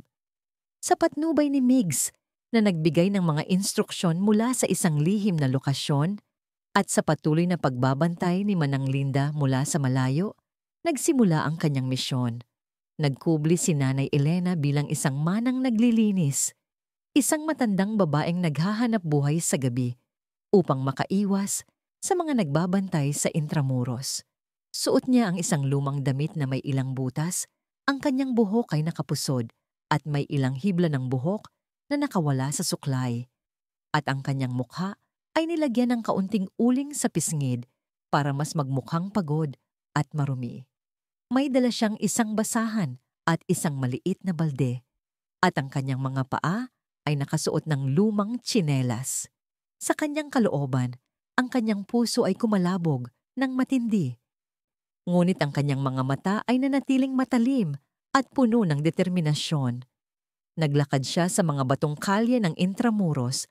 Ang mga yapak niya ay halos hindi marinig sa gitna ng katahimikan ng gabi. Ang hangin ay malamig, at ang amoy ng lumang bato at halaman ay humahalo sa kanyang pakiramdam. Ang bawat sulok, bawat pader, bawat lumang ilaw sa poste ay tila may inukit na alaala. Ang kalsada na ito, ang madalas niyang lakaran, kasama si Aries noong bata pa ito. Ang kanyang kamay ay mahigpit na nakahawak sa kanyang kamay, habang nagkukuwento ng mga pangarap nito. Ngayon, ang alaala ay tila isang matalim na balaraw na sumasaksak sa kanyang puso. Ang kanyang paglakad ay mabagal, ngunit tiyak na tila isang anino na gumagapang sa dilim. "Okay ka pa ba, Nanay Elena?" Narinig niya ang boses ni Migs sa kanyang maliit na earpiece, na tila isang lihim na bulong mula sa dilim. "Oo, iho. Patuloy ako," sagot niya. Ang kanyang boses ay mahina. Tinuro ni Migs sa kanya ang isang liblib na daanan sa likod ng kanyang bahay na nagtatago sa likod ng makapal na halaman. Ito ang lumang pinto na palaging ginagamit ng kanyang yumaong asawa at matagal na niyang hindi ginagamit. Walang nakakaalam nito maliban sa kanila. Gamit ang susi na ibinigay ni Migs sa kanya. Isang susi na tila duplikado ng orihinal na nakuha niya mula sa mga nakalimutang drawer sa opisina ni Aries. Dahan-dahan niyang binuksan ang kandado. Ang lumang bakal ay tila nagrereklamo, ngunit sa huli ay sumuko. Lihim siyang pumasok sa loob ng bakuran. Ang kanyang puso ay halos sumabog sa kanyang dibdib. Ang pagpasok sa kanyang sariling tahanan ay tila isang pagpasok sa isang libingan. Ang hangin sa loob ay malamig at mabigat, na tila hindi na pinapadaan ng buhay. Ang bahay na minsan ay puno ng tawanan, ingay ng mga bata, at amoy ng sariwang luto, ngayon ay tahimik, nanlalamig, at puno ng kakaibang pighati. Ang bawat hakbang niya ay tila nagpapagalaw sa alikabok, at ang bawat ingay ay tila nagpaparinig sa kanya ng mga multo ng nakaraan. Ang mga kasangkapan sa loob ay hindi na sa dati nitong ayos. Ang mga libro sa istante ay nakakalat sa sahig. Ang mga larawan sa dingding ay nakatagilid. At ang mga drawer ay bukas. Tila may naghahanap ng kung ano. Ito ang mga bakas ng pagsalakay, ng pagnanakaw. Ang kanyang tahanan ay nilapastangan, dinungisan ng mga taong walang puso. Ang sakit na naramdaman niya ay tila mas masakit pa kaysa sa pisikal na pagod na kanyang nadarama. "Nanay Elena, sigurado ka bang magpapatuloy ka?" Bulong ni Migs. "Oo, iho." Matigas niyang sagot. Ang kanyang mga mata ay nanlilisik sa galit. "Mas lalo kung kailangan itong tapusin." Nagsimula si Nanay Elena sa kanyang paghahanap. Ang kanyang mga mata ay lumilibot sa bawat sulok, bawat detalye, na tila inuunawa ang mga lihim na mensahe ni Aries. Naalala niya ang mga laro nilang taguan noon. Si Aries, bata pa, matalino at mapanukso, ay mahilig magtago ng mga kayamanan sa mga lugar na tanging silang dalawa lang ang nakakaalam. Isang lumang comics sa likod ng aparador, Isang barya sa ilalim ng lumang rug, isang nakatagong kahon sa likod ng aklatan. Ngayon, ang mga alaala na yon ang kanyang magiging gabay. Lumakad siya patungo sa lumang aklatan sa Salas, ang lugar kung saan madalas magbasa si Aries. Ang mga libro ay nakakalat. Ang ilan ay punit, tila pinilit buksan. Dahan-dahan niyang inayos ang mga libro, ang kanyang mga kamay ay nanginginig sa pagdududa. Walang anuman. Lumipat siya sa isa pang paboritong lugar ni Aries, ang lumang piano sa sulok ng silid na matagal nang hindi tinutugtugan. Binuksan niya ang takip. Ang mga susi ay madilim at puno ng alikabok. Sinubukan niya ring hanapin sa loob ng piano, ngunit wala rin. Ang kanyang paghahanap ay nagpatuloy. Sa kanyang silid tulugan, sa loob ng kanyang lumang kabinet, sa ilalim ng kanyang kama, wala. Ang kanyang puso ay nagsimulang mawalan ng pag-asa. Maaring naliligaw siya. Maaring nakahanap na ang mga tauhan ni Lim. Nanay Elena, may naririnig po akong ingay, bulong ni Migs. Maging maingat po kayo. Nagulat si Nanay Elena. Lalo siyang kinabahan. Ngunit pilit niyang pinakalma ang kanyang sarili. Lumakad siya patungo sa lumang altar sa kanto ng salas. Ang altar, na pinuno ng mga imahe ng mga santo at isang lumang rosaryo, ay palaging isang lugar ng kapayapaan at pagdarasal para sa kanya. Ito ang lugar kung saan madalas magdasal si Aries bago umalis para magtrabaho o bago mag-exam. Dahan-dahan niyang hinawakan ang lumang kahoy na altar. Ang mga alaala ay bumuhos sa kanya. Ang kanyang anak na lumuluhod, nagdarasal. Ang kanyang mukha ay puno ng pag-asa. Aries, bulong niya, ang kanyang tinig ay halos hindi marinig. Kung saan ka man, gabihan mo ako. Nagsimula siyang magsaliksik sa altar. Dahan-dahan, maingat. Pinipisil niya ang bawat sulok, bawat gilid. Wala. Ang kanyang mga mata ay nanlumo. Ngunit may isang bagay na pumukaw sa kanyang pansin. Ang imahe ng mahal na birhen sa gitna ng altar ay tila hindi na sa dati nitong ayos. Tila ito ay bahagyang nakahilig. Dahan-dahan niyang inalis ang imahe. At sa likod nito, may nakita siyang isang maliit na bukol sa kahoy. Hindi ito isang natural na bukol. Ito ay tila isang nakatagong mekanismo. Sa sandaling yon, narinig niya ang tunog ng isang susi na umiikot sa pintuan sa harap. Ang kanyang puso ay kumalabog ng matindi. May pumasok. Hindi ito si Migs. Nanay Elena, may pumasok sa harap. Sigaw ni Migs sa earpiece, "Magtago po kayo." Ngunit huli na, ang pintuan ay bumukas at tumambad ang isang lalaki. Matangkad, balbas sarado, at may suot na itim na jacket. Si Carlo. Ngunit ang Carlo na nakita niya ngayon ay hindi na ang Carlo na nakilala niya. Ang kanyang mukha ay halatang puyat. Ang kanyang mga mata ay mayroong malalim na eye bags at ang kanyang tindig ay tila pagod at walang lakas. Ngunit sa kanyang mga mata, mayroong isang kakaibang halo ng pagkabahala, takot at pag-aalala. Nagkatinginan sila. Si Nanay Elena ay matigas. Ang kanyang mga mata ay nanlilisik. Si Carlo naman ay nagulat, tila hindi makapaniwala sa kanyang nakikita. "Nanay?" Bulong ni Carlo. Ang kanyang boses ay nanginginig. "Anong ginagawa niyo dito? Akala ko ba nakatago kayo?" Hindi sumagot si Nanay Elena. Patuloy siyang nakatitig sa kanyang anak. Ang kanyang puso ay puno ng galit at pagkadismaya. "Naku nanay, bakit kayo nandito?" Muling tanong ni Carlo. Ang kanyang boses ay tila may halong pagmamakaawa. Lumapit siya, dahan-dahan. "Bakit po kayo bumalik? Delikado dito, nanay." "Delikado?" Matigas na sabi ni Nanay Elena. Ang kanyang boses ay puno ng kapaitan. "Dahil ba sa mga kagagawan ninyo? Dahil ba sa pagpatay ninyo kay Aris? Dahil ba sa pagbalak ninyong agawin ang lahat mula sa akin?" Napaatras si Carlo. Ang kanyang mukha ay namutla. "Hindi, nanay. Hindi po ganoon ang nangyari. Hindi po ako ang pumatay kay Kuya Aries." "Hindi ka pumatay?" Muling tanong ni Nanay Elena. Ang kanyang boses ay bumulong, ngunit puno ng matinding galit. Ngunit kasama ka sa plano. Kasama ka sa pagtataksil. Ginamit ka ni Lim, Carlo. Ginawa kang papet. At alam mo yon, alam mong tama ako. Ang mga mata ni Carlo ay nagpakita ng malalim na pighati. Tila isang masamang ulap ang bumabalot sa kanya. Nanay, wala akong magawa. Malaki ang utang namin ni Patricia. Milyon! Tinakot kami ni Don Ricardo Lim. Sinabi niya na papatayin niya kami kung hindi kami susunod. Papahirapan niya kami. Ano ang gusto niyong gawin ko? Panoorin ang pamilya ko na maghirap?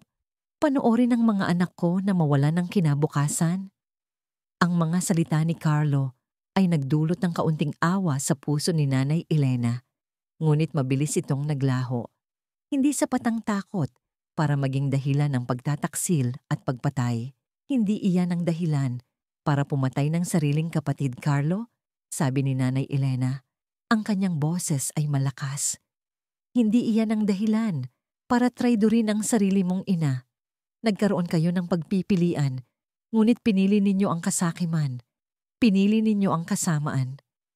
Lumuhod si Carlo sa harap ni Nanay Elena. Ang kanyang mga kamay ay nakataas. Tila nagmamakaawa.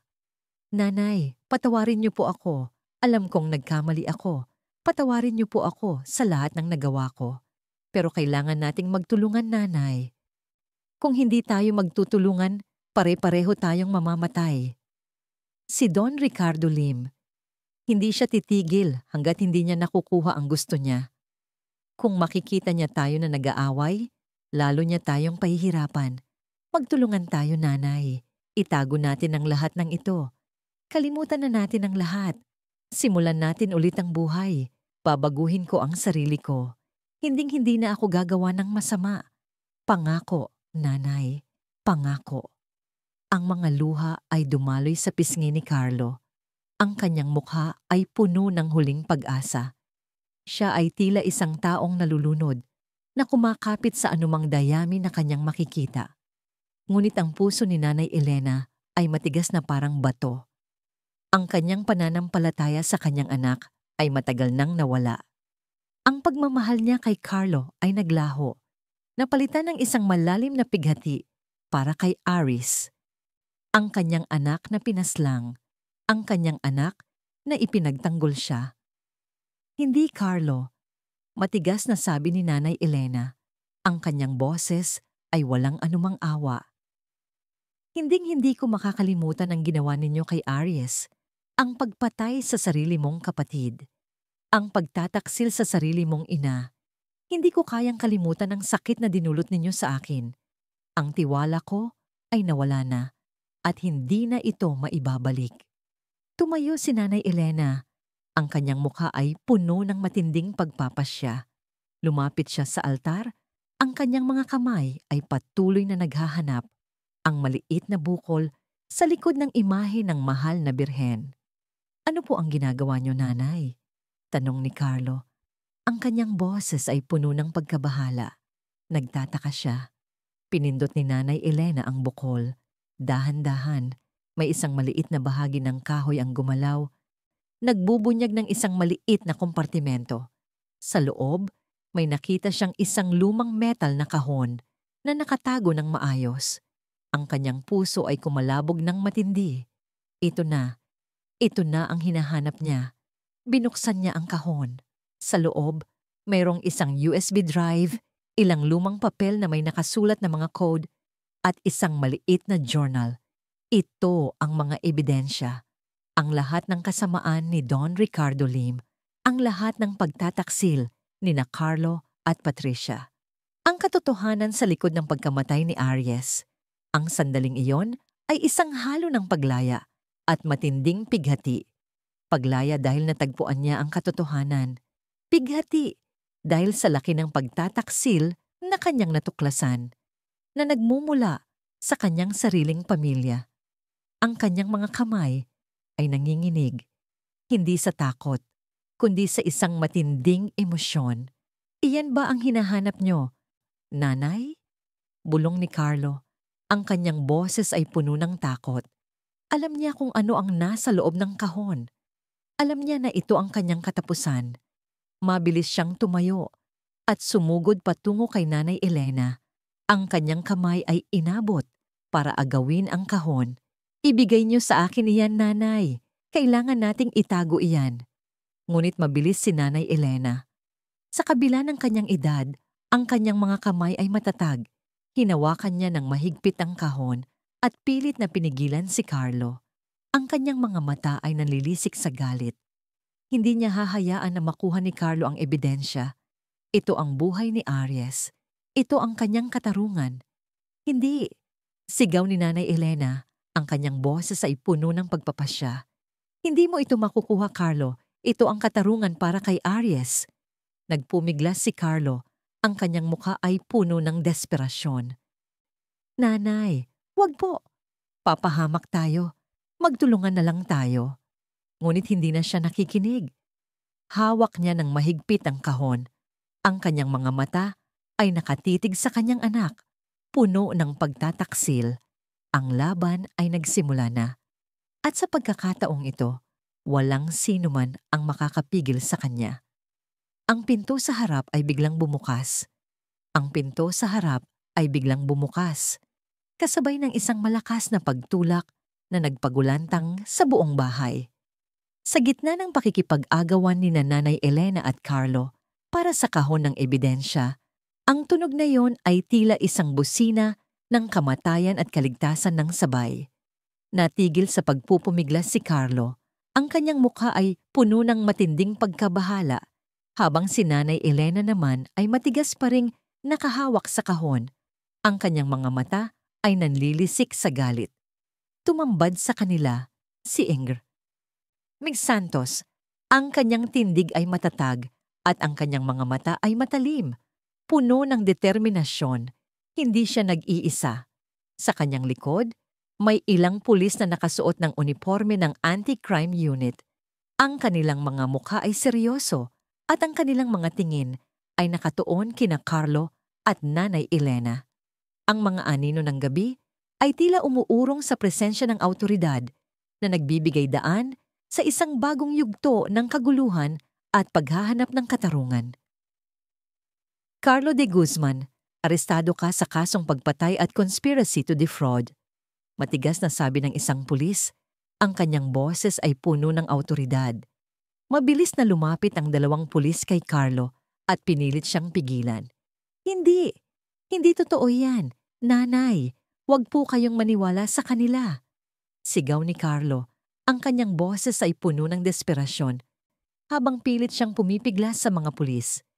Ang kanyang mukha ay namutla at ang kanyang mga mata ay puno ng matinding takot. Ang maskara ng pagiging inosente ay tuluyang naglaho. Inilalantad ang kanyang tunay na mukha. Isang tao na nahuhumaling sa pera at takot sa kanyang mga utang. Wala kang kawala, Carlo. Bulong ni Nanay Elena. Ang kanyang boses ay tila isang malamig na hangin. Ang kanyang kamay ay mahigpit na nakahawak sa kahon ng ebidensya. Ang kanyang mga mata ay nakatitig sa kanyang anak na ngayon ay nakaposas. Ang sakit na naramdaman niya ay tila mas masakit pa kaysa sa pisikal na pagod na kanyang nadadama. Ngunit ang sakit na yon ay hinaluan ng isang matinding kalayaan. Ito ang simula ng paghahanap ng katarungan para kay Aries. Kasabay ng pag-aresto kay Carlo, biglang may isang babae na lumabas mula sa likod ng hagdanan. Ang kanyang mukha ay puno ng gulat at takot. Si Patricia, halatang nakikinig siya sa kanilang pag-uusap. Ang kanyang mga mata ay nanlilisik habang nakikita niya ang mga pulis, si Carlo na nakaposas at si Nanay Elena na may hawak na kahon. Ano? Ano ang nangyayari dito? Bulong ni Patricia, ang kanyang boses ay tila halos hindi marinig. Bakit may mga pulis? Carlo, anong ginagawa mo? Patricia de Guzman, arestado ka rin sa kasong pagpatay at conspiracy to defraud. Sabi ng isa pang pulis at mabilis na lumapit kay Patricia. Hindi totoo iyan. Sigaw ni Patricia, ang kanyang boses ay puno ng pagtanggi. Wala akong alam sa sinasabi ninyo. Hindi ko pinatay si Aries. Wala kaming kasalanan. Nanay, Huwag po kayong maniwala sa kanila. Pinalalabas lang po nila na masama kami. Mabilis siyang tumakbo patungo kay Nanay Elena. Ang kanyang mga kamay ay inabot na tila gustong agawin ang kahon. Ngunit humarang si Migs. Wala ka nang kawala, Patricia. Ang lahat ng ebidensya ay nasa kamay na ni Nanay Elena. Bumalik sa dati ang katatagan ni Nanay Elena. Sa gitna ng gulo, itinaas niya ang kahon ng ebidensya. Ang kanyang mga mata ay matalim na nakatitig kina Carlo at Patricia, na ngayon ay pinipigilan na ng mga pulis. Ang kanyang boses ay matatag, puno ng matinding pagkadismaya, ngunit mayroon ding tono ng katotohanan. Nandito ang lahat ng ebidensya, ang inyong mga utang sa sugal, ang mga pekeng medikal na papeles para ideklara akong incompetent, ang mga transaksyon ninyo sa mga loan shark, ang lahat ng plano ninyong agawin ng bahay at mga ari-arian namin. Pero, Nanay, sigaw ni Carlo, ang kanyang boses ay puno ng huling pagtatangka na magbigay ng dahilan. Si Lim ang nagpilit sa amin. Hindi po namin gusto ang nangyari kay Kuya Aries. Hindi sapat na dahilan yan, Carlo. Matigas na sabi ni Nanay Elena. Ang pagpatay sa sarili mong kapatid, ang pagtataksil sa sarili mong ina. Walang dahilan ang makakapagtakip sa inyong kasalanan. Ang pagmamahal sa pera ang nabulag sa inyo. At dahil doon, pinatay ninyo ang isang inosenteng tao, ang inyong kapatid. Nagsimulang umiyak si Patricia, hindi na sa pagtanggi, kundi sa matinding pagkadismaya. Hindi ko, Nanay, patawarin niyo po kami. Ngunit huli na ang lahat.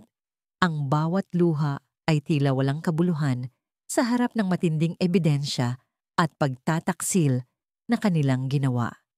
Nilagyan ng posas si Patricia. Ang kanyang mga balikat ay nanginginig sa pag-iyak.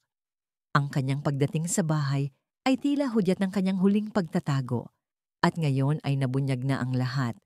Ang kanyang mga pagtatangka na umiyak at magbigay dahilan ay walang epekto sa mga pulis. Nilapitan ng isang opisyal si Nanay Elena, ang kanyang mukha ay may paggalang. Nanay Elena, kami po ang mga pulis mula sa Anti-Crime Unit.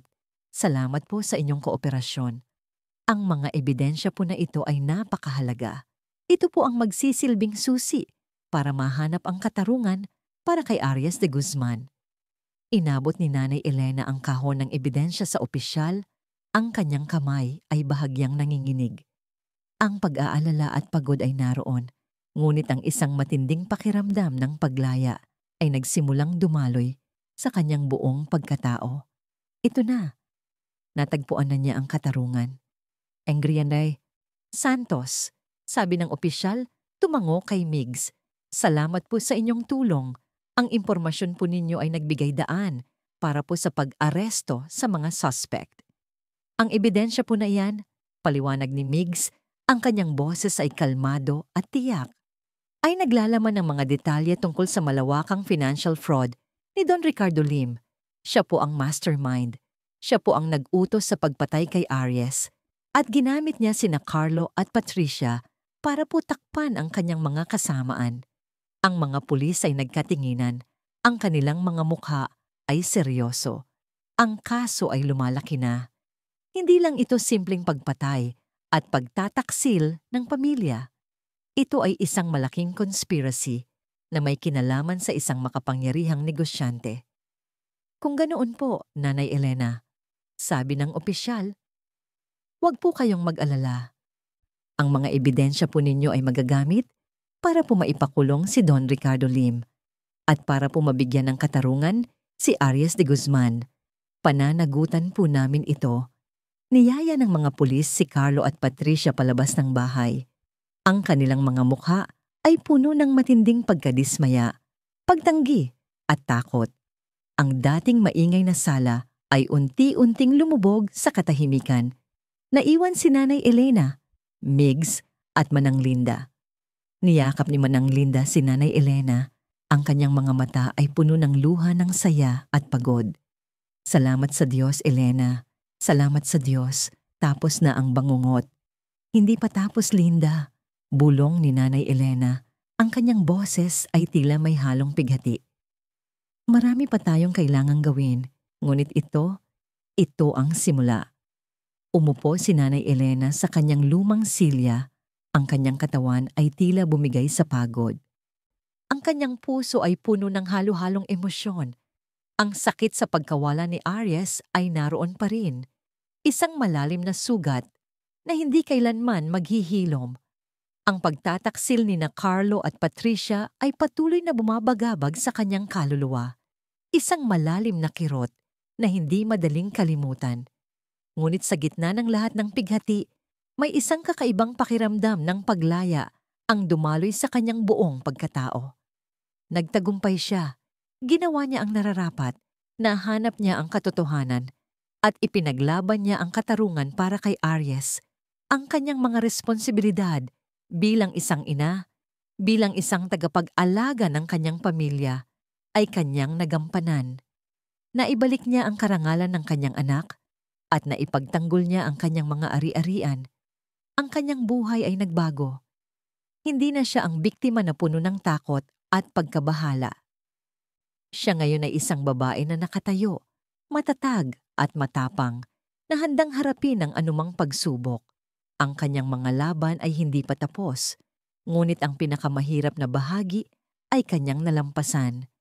Ang kanyang paglalakbay ay nagbigay daan sa isang bagong pag-unawa sa kanyang sarili, sa kanyang lakas, at sa kanyang kakayahang lumaban.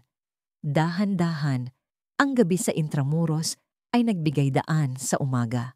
Ang mga ilaw ng poste ay unti-unting lumabo, at ang isang malambot na liwanag ng araw ay nagsimulang sumilip mula sa silangan. Ang mga pader ng lumang bahay ay unti-unting nagkaroon ng kulay. Ang mga dahon ng halaman ay tila nagising mula sa pagtulog, at ang amoy ng sariwang umaga ay pumuno sa hangin. Lumabas si Nanay Elena sa kanyang balkonahe, kasama sina Migs at Manang Linda. Ang kanyang mga mata ay nakatuon sa paglubog ng araw sa ibabaw ng Intramuros. Ang mga lumang pader ng Intramuros ay tila nagsasalamin sa kanyang katatagan. Ang mga makasaysayang gusali ay tila nagpapatotoo sa kanyang paglalakbay. Sa kanyang isip, lumitaw ang mukha ni Aries. Hindi na ito ang mukha na puno ng pighati at kawalan ng pag-asa. Sa halip, ito ay ang mukha ng kanyang anak na puno ng pagmamahal, katapatan at tapang. Ang alaala ni Aries ay hindi na isang pabigat, kundi isang inspirasyon, isang paalala ng kanyang layunin. Hindi na siya iiyak para sa kanya, kundi ipagpapatuloy niya ang kanyang laban para sa kanya. Ang kanyang mga mata ay nakatuon sa darating na umaga. Handa na siya para sa isang bagong kabanata sa kanyang buhay. Ang laban ay hindi pa tapos, ngunit ang pag-asa ay nag-aalab sa kanyang puso. Ang kanyang pamilya ay nabuwag, ang kanyang buhay ay nabago, ngunit ang kanyang espiritu ay nanatiling matatag. Sa harap ng bagong umaga sa Intramuros, si Nanay Elena ay hindi na isang biktima, kundi isang bayani. Handa siyang lumaban at handa siyang mabuhay.